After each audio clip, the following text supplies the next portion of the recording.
দীর্ঘ 2 দশক পর সিলেট যাচ্ছেন বিএনপির চেয়ারম্যান। কাল আলিয়া মাদ্রাসা মাঠে ভাষণ দেবেন তিনি। সেখানে আছেন সহকর্মী মারুফ।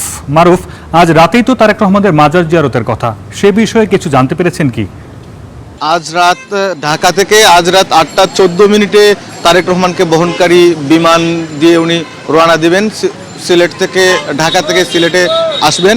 তারপরে সিলেট বিমানবন্দরে নেমেই উনি শাহজালাল এবং শাহপরানের মাজার জিয়ারত করবেন। মাজার জিয়ারতের পর ওনার শ্বশুর বাড়িতে যাবেন এবং সেখানে রাতের খাবার খেয়ে তারপর সেখান থেকে উনার যে রাত্রি যাপনের জন্য যে হোটেল প্রস্তুত করা হয়েছে সেখানে উনি সেখানে রাত্রি যাপন করবেন।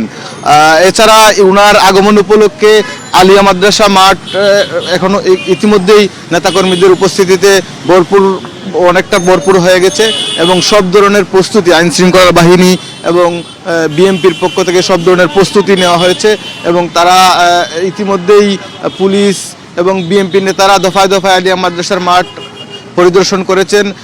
মঞ্চ প্রস্তুত হয়ে গেছে, শুধু ফিনিশিংয়ের কাজটা বাকি আছে এবং সিলেটের যে অন্যান্য জেলা, এই সুনামগঞ্জ সহ অন্যান্য জেলার নেতাকর্মীরা এখনই মাঠে এসে পৌঁছতে শুরু করেছেন।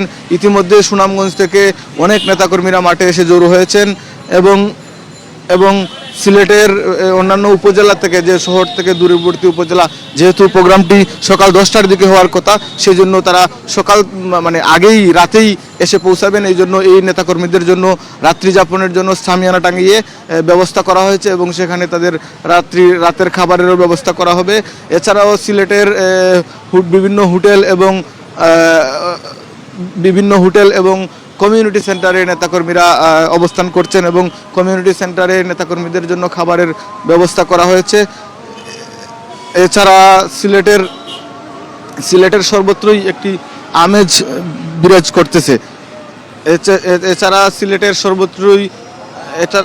সর্বত্রই এক ধরনের উৎসবের আমেজ বিরাজ করতেছে এবং তারা অধীর আগ্রহে অপেক্ষা করছেন যে তারেক রহমান এসে নির্বাচনী প্রথম জনসভায় সিলেট থেকে শুরু হচ্ছে এবং সেখানে কী ধরনের বার্তা দেশবাসীকে এবং সিলেটবাসীকে দিবেন, সেই বার্তার অপেক্ষায়, সেই মাহিন্দ্রকণের প্রত্যাশায় সবাই অধীর আগ্রহ নিয়ে অপেক্ষা করছেন।